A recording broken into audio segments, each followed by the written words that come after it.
So in terms of what we should do about an aneurysm when we discover it, well, first, depending on the size, we'll either watch it or fix it. Again, if it is a small aneurysm, in other words, 3 centimeters in diameter, then we will continue to follow it periodically. And it's important because aneurysms do grow over time. Your surveillance may range from 6 months to a year in order to follow that aneurysm to make sure that it has not gotten to that threshold of 5 centimeters in diameter. Patients who experience a rapid growth in the aneurysm, whether it's 5 centimeters or not, may be considered for early treatment. When we discover the aneurysm, the first thing we do is make sure that we stop all of the risk factors that are associated with growth, and probably the most important one is smoking.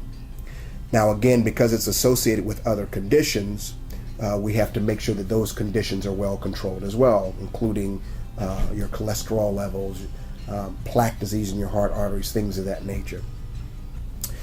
It is okay to exercise and dance and garden and do all of the things that you would normally do when you have an abdominal aortic aneurysm, because those things are not associated with an increased risk of rupture. Once it has gotten to the point that it requires repair, then the treatment is essentially exclusion of blood flow into the aneurysm sac while preserving the blood flow to the surrounding branches. So in other words, this aneurysm tends to sit between the branches of the kidney arteries and the branches that go to each leg. So of course, while we exclude flow into the aneurysm, we have to maintain flow into those branches. Otherwise, your kidneys would fail or you'd have no blood flow to your legs. Traditionally, this was done with open surgery, where we would sew a plastic tube below the kidney arteries and above the aneurysm, and then down to each leg artery.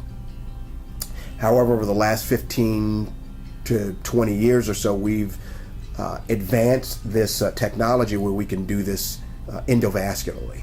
In other words, we can do it through remote puncture sites in the level of the groin and deploy a device that essentially looks like what I've just described. But instead of going inside the belly directly, we deploy it from the inside of the vessel, and this will minimize the risks of surgery itself. In fact, patients who get the latter procedure will oftentimes go home the next day.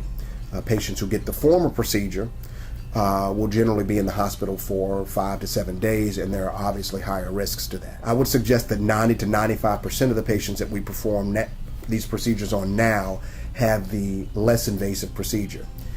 However, there are some patients who just are not candidates for that less invasive procedure, and we have to consider treating them through the more invasive way.